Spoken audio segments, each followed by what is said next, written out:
Hello pong muli mga kababayan, mga katambay, si Kamanong po, nagbabalik po muli para po magkomento po sa inyo dito po sa Tambayan mga kabayan. Magandang umaga po, tanghali, hapon, gabi, madaling araw po sa ating lahat. Sana po nasa maayos po tayong lahat mga kababayan. Ito po, komentuhan na po natin agad, ito po sagot ng ating Vice President sa pinag-uusapan po at viral po na issue po ni Vice Ganda, si Jose Maria Biseral, dito po sa ginawang pambabastos sa kanyang concert. Talagang scripted at planado po ang pagkakagawa po, mga kababayan. Pakinggan po natin ang napakabait at nasagot ni Vice President tungkol po rito, mga kababayan, sa persona ng grata na hinihiling po ng mga kababayan po natin, lalo-lalo po sa Davao City, mga kababayan. Ito po ang sagot ng ating Vice President. Ivy? Yes. Good afternoon, VP. I just want to ask a question regarding the clamor of the people to declare persona non grata kay Vice Ganda po. After that joke, referring to FDRR's famous campaign promise to write a jet ski all the way to the Spratly Islands to plant the Philippine flag there. Not only was the promise unfulfilled, but its eventually administration was viewed as subservient to the Chinese government, particularly on the issue of the Western Okay. Again, wala ko kabasa sa joke or nakakita sa joke kung asa siya. But kung unsa man ang decision sa City Council of Davao, it has to be a majority decision. And the City Council of Davao is the correct body to declare a persona non grata dire sa ato ang syudad, because they are representatives of the 3 districts of Davao City. Thank you. Last ma'am, we have Ma'am Jean of SMNI. Yan po mga tambay, yun po ang sagot ng ating Vice President.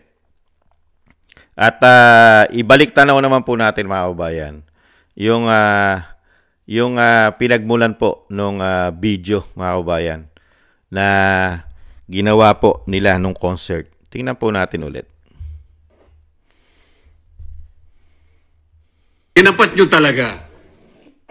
Nothing beats a jet ski holiday. Right now from Manila to West Philippine Sea via jet ski. Get unlimited water bonding from Chinese vessels and free trip to The Hague by the ICC. Promo applies to DBMs only. Kickouts and DBMs are prohibited. Huwag niyo kung subukan mga puntang ngayon. Nothing beats a jet ski holiday. Right now from Manila to West Philippine Sea via jet ski. Get unlimited water bonding from Chinese vessels and free trip to The Hague by the ICC. Promo applies to DBMs only. Kickouts and DBMs are prohibited. Huwag niyo kung subukan mga puntang ngayon. Yan po mga tambay. Yan po ang pinagmulan po ng issue na yan. Nagmura pa po, minura pa. Talagang yung jet ski issue mga tambay.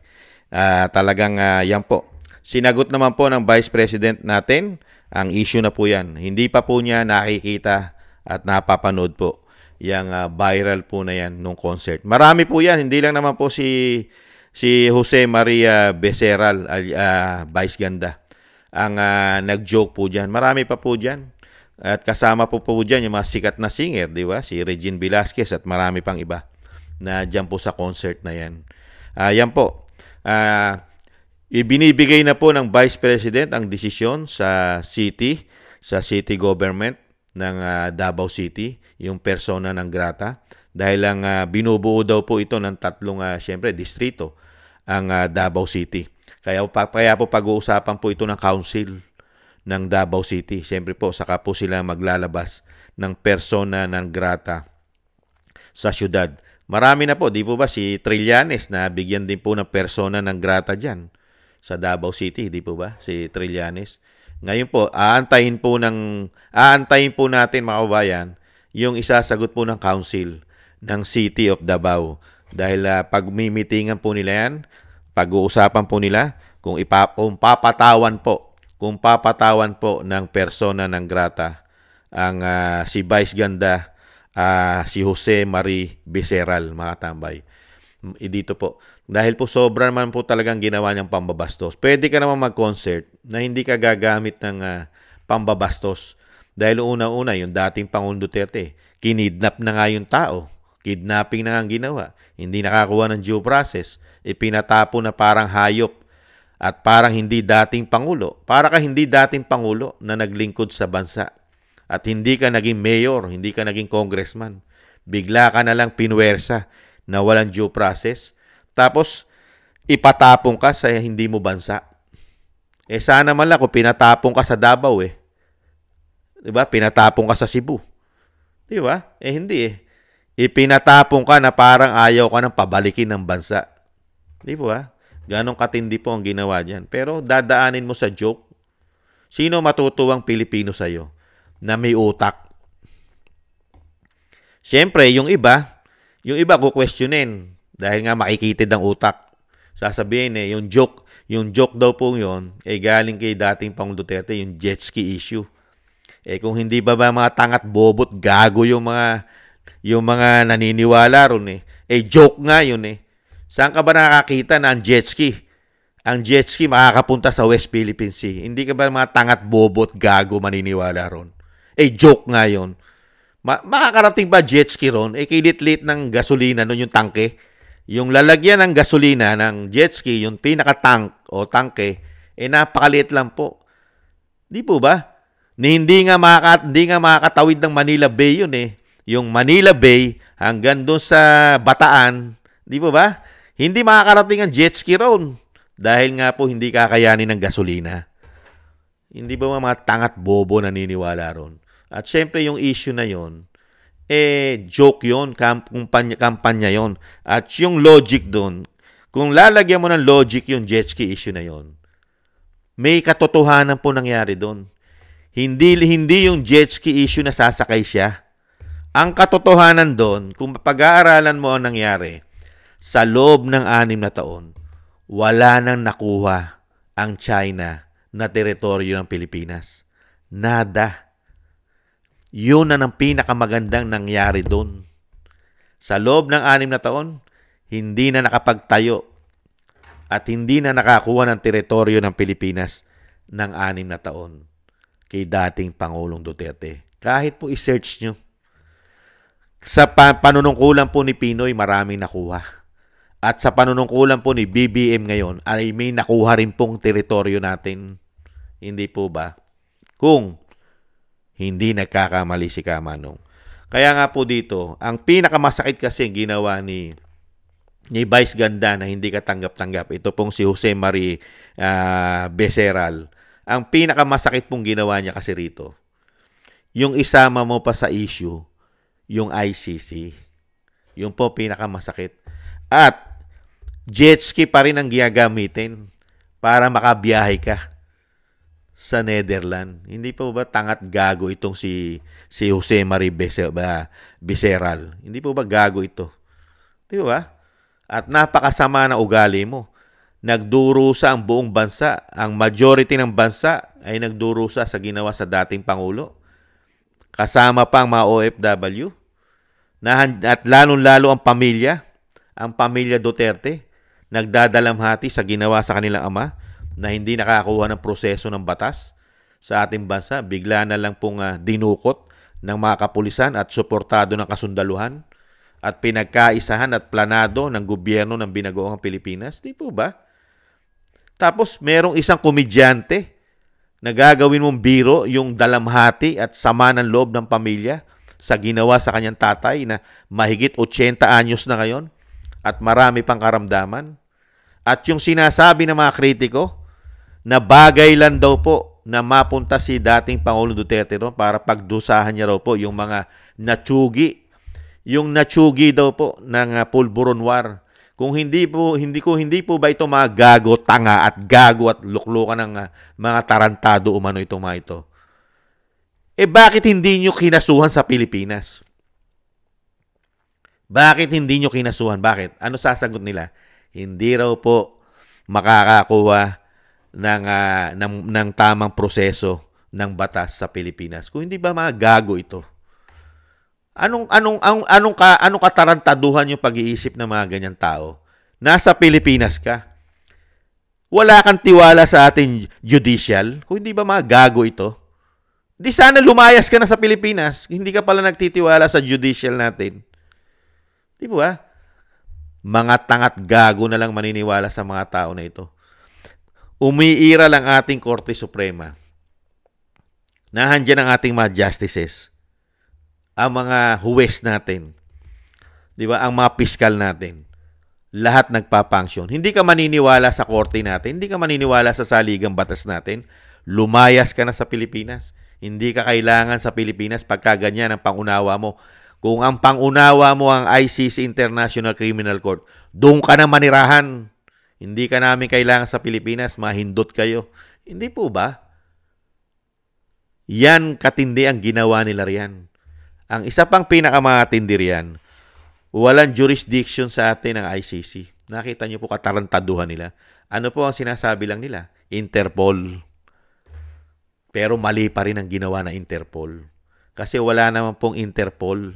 Pilipino pa rin ang dumakip. Hindi po ba? At yung Interpol, hindi na rin po nagpunta sa korte natin. Hindi po ba? Puro katarantaduhan ang ginawa nila. Sabwatan. Kaya po yung mga naniniwala dyan, nakipagsabwatan ang gobyerno. Yan po ang lumalabas sa investigasyon dyan. Nakipagsabwatan ang gobyerno kasama ang mga naghudas at nagtaksil. Di po ba? Sa ginawa nila sa dating Pangulong Duterte.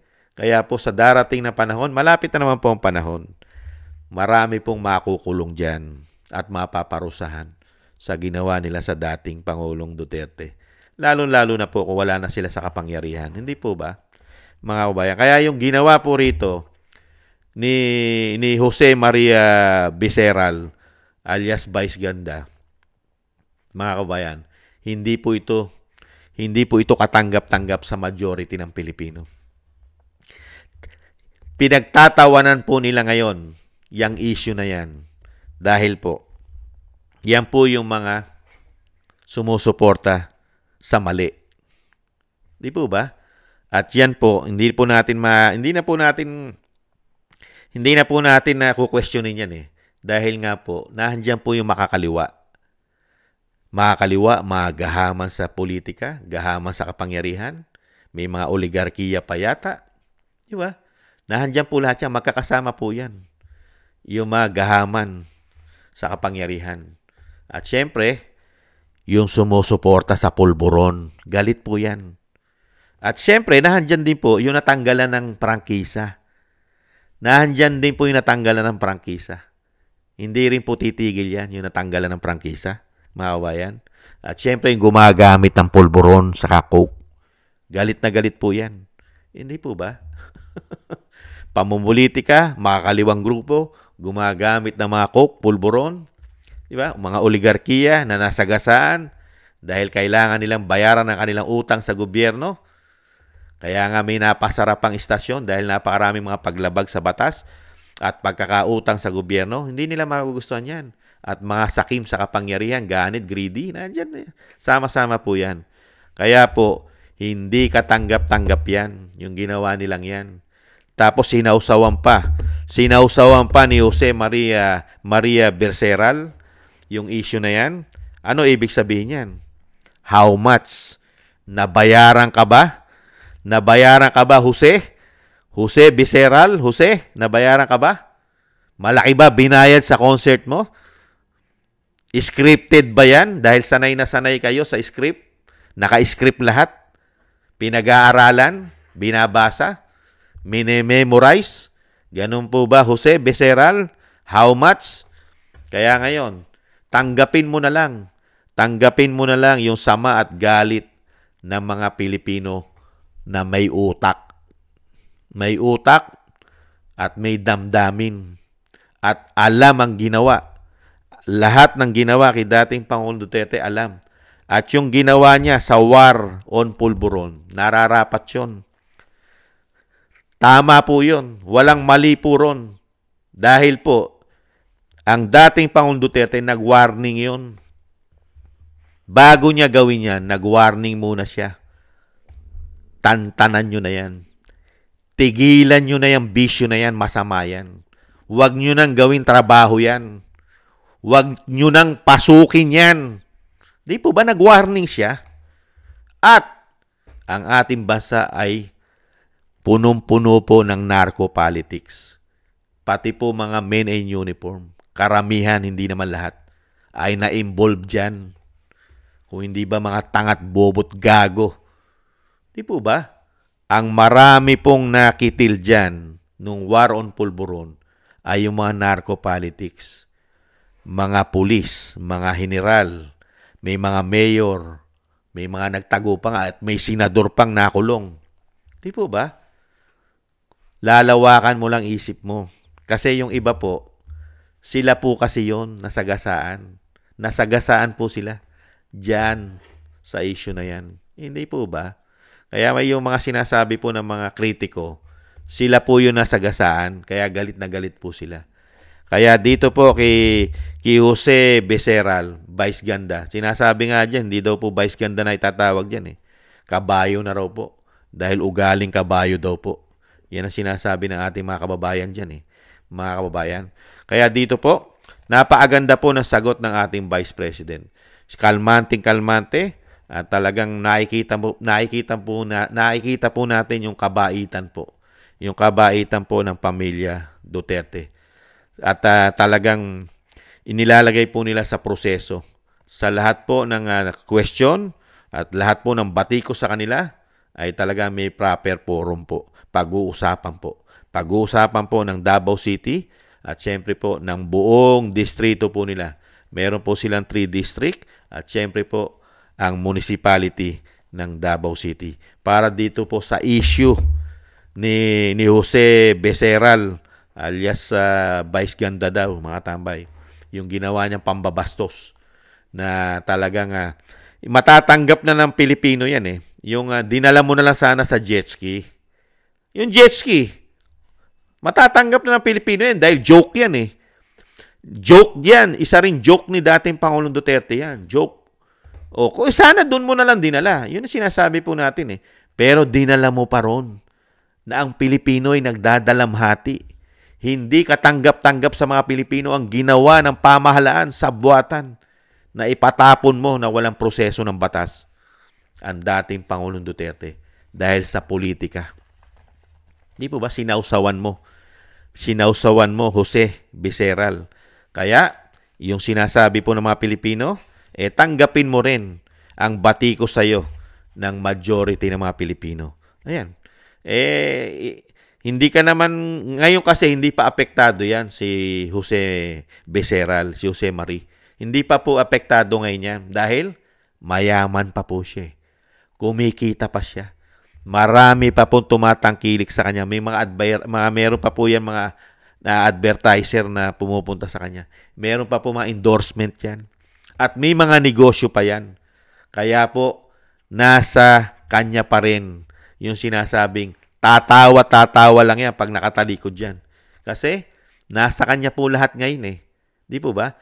Kumikita siya ng limpak-limpak na salapi kahit meron po siyang masagasaan at masaktan ang pamilya at sumusuporta sa mga Duterte. Okay lang sa kanya yun dahil sa kayamanan na kanya pong tinatangkilik ngayon.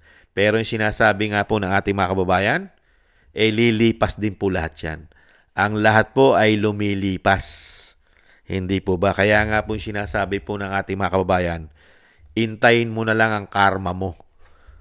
Mga kababayan, yan po sinasabi yung karma. At syempre po, yung social media niya, malaki na nababawas ng kanyang mga subscribers. At syempre, kumikita pa rin yan sa social media. Kumikita pa rin po yan eh. At pinagkakitaan niya pa rin po. Ito pong viral video na ito. Kumita po siya dyan ng napakalaki. Mga kababayan, sa Facebook, sa TikTok, sa YouTube, sa Instagram, at kung saan-saan pang mga platform na pinagkakitaan po ni Jose Maria Beceral, mga kababayan. Kaya po yung panahon, yun ang iniintay ng mga Pilipino. Yung panahon.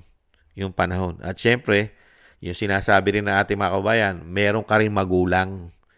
Meron kang magulang. Meron ka rin nanay na buhay pa. Yung ginawa mong pambabastos doon sa isang dating Pangulo na isa ring magulang at isa na ring senior citizen at isa na ring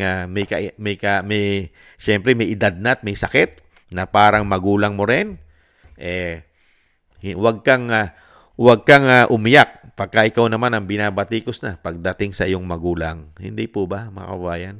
Yan po, mga kabayan, ang napakaganda pong sagot ng ating Vice President. Hindi po niya dinaan sa pambabastos. Hindi niya po dinaan sa pambabastos ang sagot niya kay Jose Marie Beceral alias Vice Ganda. Mga kabayan, hindi po siya katulad ni Vice Ganda. Kumita lang ng pera, nahando na po ang pambabastos at pangkukutya sa dating Pangulong Duterte. Magkaiba po sila ng ating Vice President Sara Duterte. Maraming salamat po sa gusto po ng ating tambayang mga kabayan sa YouTube at TikTok. At sa ating po mga subscribers, maraming salamat po sa inyo.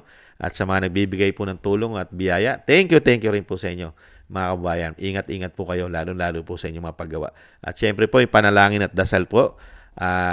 Pagkaisa po tayo, naisama po natin sa dasal na maingatan po ang pamilya Duterte, ang Vice President. Lalo po ang ating dating Pangulong Duterte na naghihirap po ngayon, na nagsasakripisyo sa ginawa po sa kanyang panghuhudas at pagtataksil ng gobyerno po natin ngayon. Sana po madugtungan pa po ang kanyang kalakasan at buhay at mailayo po siya sa kapahamakan at makabalik po sa lalong mabilis sa ating bansa. Maraming salamat po mga kabayan. Sa muli po, paalam po muna. Bye-bye. Ingat po tayo.